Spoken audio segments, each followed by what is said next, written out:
नमस्कार, पंजाब केसरी में आपका स्वागत है। मैं हूं बलवंत अक्षक। हरियाणा में बेरोजगारी की दर आज देश में सबसे ज़्यादा है। विपक्षी पार्टियों का ये आरोप है, लेकिन सरकार इस आरोप को नकारती है। इस मुद्दे पर आज हम बातचीत करेंगे रिटायर्ड आईएएस अफसर सुरेश कुमार गोयल से, जिनको लंबा प्रशासनिक अनुभव है और वो बताएंगे कि हरियाणा की वास्तविक स्थिति क्या है। गोयल साहब, आपका पंजाब केसरी में स्वागत है। आप कृपया ये बताइए हमारे दर्शकों को कि हरियाणा में बेरोजगारी की वास्तविक स्थिति क्या है। नमस्कार, शुक्रिया। हरियाणा में बेरोजगारी की स्थिति बहुत ही चिंताजनक है। जी। CMIE ने जो अपना अंतिम सर्वेक्षण दिया है उसमें हरियाणा के में बेरोजगारी का आंकड़ा 29% दिखाया है। हालांकि हरियाणा सरकार ने इसको सिरे से ही नकार दिया, खारिज किया है। और विपक्ष ने भी आरोप लगाया है कि बेरोजगारी की दर जो राज्य में बहुत ज़्यादा है और जो हरियाणा है वो देश के जो चोटी के वो हैं प्रदेश बेरोजगारी में उनमें उसकी शुमार होता है। विपक्ष का ये आरोप है। हालांकि राज्य सरकार ने इसको सिरे से खारिज किया। मुख्यमंत्री ने कहा है कि 2 करोड़ में से सिर्फ 5-6 लाख लोग बेरोजगार हैं। उनके अब खुद के ये आंकड़े उन्होंने जो विधानसभा में बजट सत्र में कहा था कि 8.36 लाख लोग बेरोजगार हैं, उससे मेल नहीं खाते। तो इससे सरकार की जो पोजीशन है वो संदेहास्पद हो जाती है। हम देखते हैं कि लाखों भर्तियां जो हैं नियमित पदों की, सैंक्शनड पोस्ट की भर्तियां कमीशन में अटकी पड़ी हैं और अगर हो भी गई हैं तो वो खारिज कर दी गई हैं। कोई न कोई कारण बताकर, कोई उसमें तकनीकी आधार बनाकर उनको खारिज कर दिया गया है। तो इसलिए जो बेरोजगारी का जो परिदृश्य है वो बहुत उम्मीद जगाने वाला नहीं है। गोयल साहब, हरियाणा सरकार का तो ये दावा है कि हमने पिछले 7 वर्षों में हरियाणा में सबसे ज़्यादा नौकरियां दी हैं। जितनी भी सरकारें आज तक हरियाणा में रही हैं, उनमें नौकरी देने के मामले में आंकड़ों में खट्टर सरकार पहले नंबर पर है। ये मुख्यमंत्री का दावा है, इसमें कितनी सच्चाई है? दावे अपनी जगह हैं, हकीकत अपनी जगह है। ज़मीनी हकीकत को दावे झुठला नहीं सकते। जी। तो आप देखिए कि 34,000 नौकरियां, तो 34,000 वैकेंसी रिक्तियां तो सिर्फ शिक्षा विभाग में हैं, जिनको भरा जाना है। नियमित पद हैं, सैंक्शनड पोस्ट हैं और लाखों पद मैंने बताया था कि विभिन्न उनमें विभागों में लंबित हैं। और इसके अतिरिक्त आप देखिए कि 1518 ग्रुप डी की भर्ती करी थी इस सरकार ने और ये कहा था कि हमने मेरिट पर भर्ती की है और ये नैरेटिव बनाकर ये जीत का बाई इलेक्शन उपचुनाव भी जीत लिया था। परंतु थोड़े दिन में 2018 में पॉलिसी में बदलाव करके ज़्यादातर लोगों को बाहर का रास्ता दिखला दिया, जिससे युवाओं में हताशा और निराशा है। इसी तरह PGT संस्कृत की 550 करीब पोस्टें हैं, 523 और 1000 से ऊपर इंग्लिश के टीचर्स की पोस्ट हैं, जिनको एक बार भर्ती प्रक्रिया इसी सरकार में हुई और उन्होंने उसको रद्द कर दिया। ग्राम सचिवों की जो सैकड़ों पद थे, 600 से ऊपर कुछ पद थे, उनकी भर्तियां हुई तो ये कहा कि पेपर लीक हो गया, फिर वो कैंसिल कर दी। इस तरह से या तो कोई पात्रता की शर्तें बदलकर या कोई पेपर लीक होने का बहाना बनाकर या और कोई तकनीकी बहाने से सभी भर्तियों को लंबित रखा जा रहा है। गोयल साहब, एक मिनट, मैं आपके पास आंकड़े हैं। मैं देख रहा हूं कि सरकार ने बहुत से विज्ञापित पद किए फॉर्म भरने के लिए, बेरोजगारों के लिए। हाँ जी।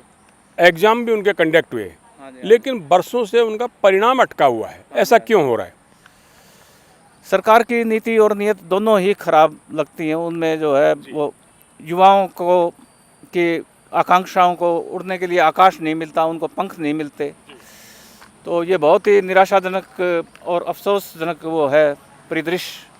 आप देखिए कि 47,000 कॉमन एलिजिबिलिटी टेस्ट होता है, संयुक्त पात्रता परीक्षा। 47,000 पदों के लिए इन्होंने अब भर्ती के लिए वो निकाला विज्ञापन।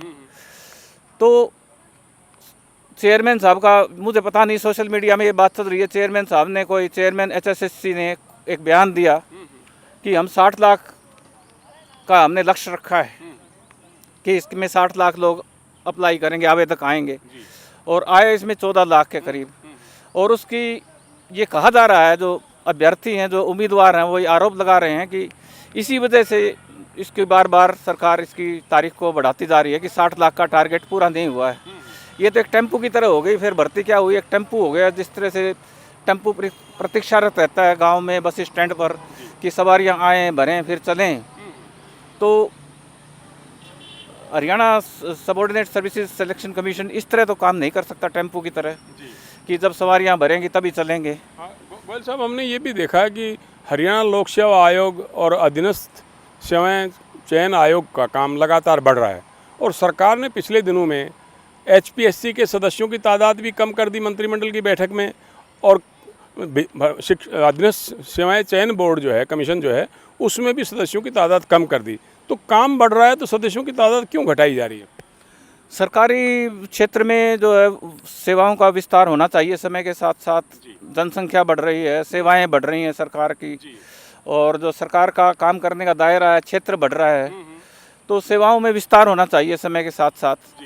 तो उसमें जब वर्कलोड बढ़ा है तो उसमें तार्किक बात तो ये है, युक्ति संगत बात तो ये है कि उसमें कमीशन के सदस्यों की, और हरियाणा पब्लिक सर्विस कमीशन हो चाहे, और या हरियाणा सबऑर्डिनेट सर्विसेज कमीशन हो, इसमें बढ़ोतरी होनी चाहिए। उनमें जो मेंबर हैं उनकी संख्या में, उसको घटाना तो युक्ति संगत नहीं कहा जा सकता किसी भी तरह से। तो सरकार का दावा ये भी है कि हमने सारी नौकरियां पारदर्शिता से दी हैं, नौकरियों में कहीं कोई गड़बड़ नहीं हुई है। इस दावे में कितनी सच्चाई है? इस दावे में तो कोई सच्चाई नहीं है। देखिए, लाखों जो मैंने बताया सैंक्शनड पोस्ट पेंडिंग पड़ी हैं विभिन्न विभागों में, और 30,000 लोग इन्होंने आउटसोर्सिंग से ठेके पर भर्ती कर रखे हैं। तो इसमें ठेके पर जो है वो पारदर्शिता की बिल्कुल कमी है, ना कोई एलिजिबिलिटी क्राइटेरिया है, ना ही कोई जो ये कहते हैं कि जो फर्जी बनते हैं इनके जो मास्टर रोल हैं, व्यापक भ्रष्टाचार होता है इनमें, ऐसे आरोप लग रहे हैं, और ऐसी प्रेस में रिपोर्ट भी आई हैं। और अफसर और जो नेतागण हैं, जो लोकल MLA स्थानीय जो लोग हैं, वो मिलकर बंदर बांट कर लेते हैं, ऐसे आरोप लगते रहे हैं। और इनमें आरक्षण के मुझे व्यक्तिगत इस बात का ज्ञान है, मैं दावे के साथ कह सकता हूं कि इनमें आरक्षण के जो नियम हैं उनकी अनदेखी की गई है। तो मैं ये नहीं मान सकता कि नौकरियों में इस सरकार में कोई पारदर्शिता दिखाई है। दूसरी बात ये, अभी हमने कैश फॉर जॉब स्कैम देखा हरियाणा सबऑर्डिनेट सर्विसेज कमीशन का, तो उसमें पहले तो जो चेयरमैन थे उनको पदमुक्त कर दिया गया और निलंबित कर दिया गया, और उनसे पदभार ले लिया गया, और उसमें एक विजिलेंस की इंक्वायरी और CM फ्लाइंग स्क्वाड ने इसको पकड़ा था, और इसके बाद इसमें विजिलेंस इंक्वायरी, पुलिस इंक्वायरी, पता नहीं क्या क्या हुआ।